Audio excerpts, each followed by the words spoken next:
初二龍抬頭，鴻運又東頭。遊神作為粵西地區傳統嘅賀歲方式，喺湛江水溪幾乎每條村都有自己嘅遊神。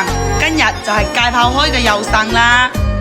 在集體嘅神遊中，村民通過舞獅、舞龍、遊神等當地嘅傳統文化習俗，祈求風調雨順、吉祥如意。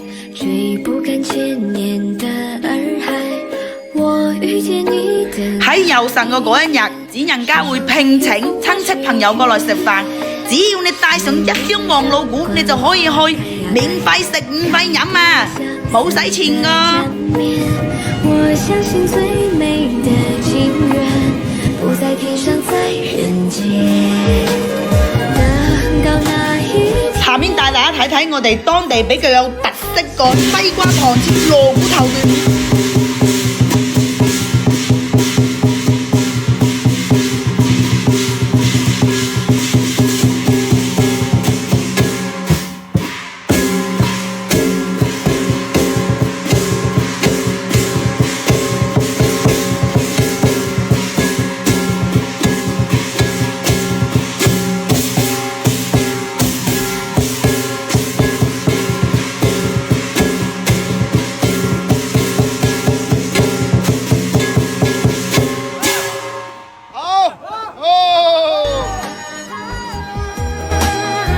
我哋瑞溪作為醒獅之鄉，基本上佢每條村都有自己個龍獅隊伍。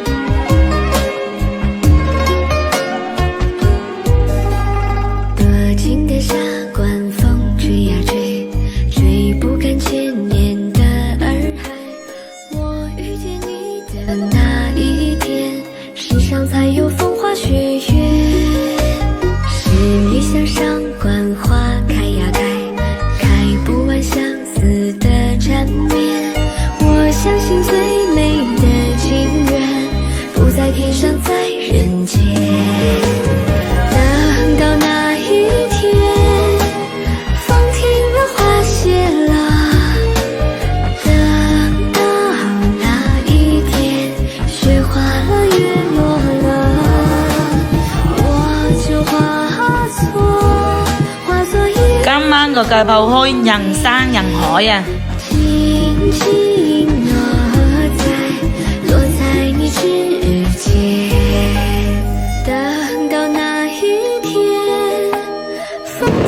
我哋有免費嘅煙花睇嘛，等陣就開始啦。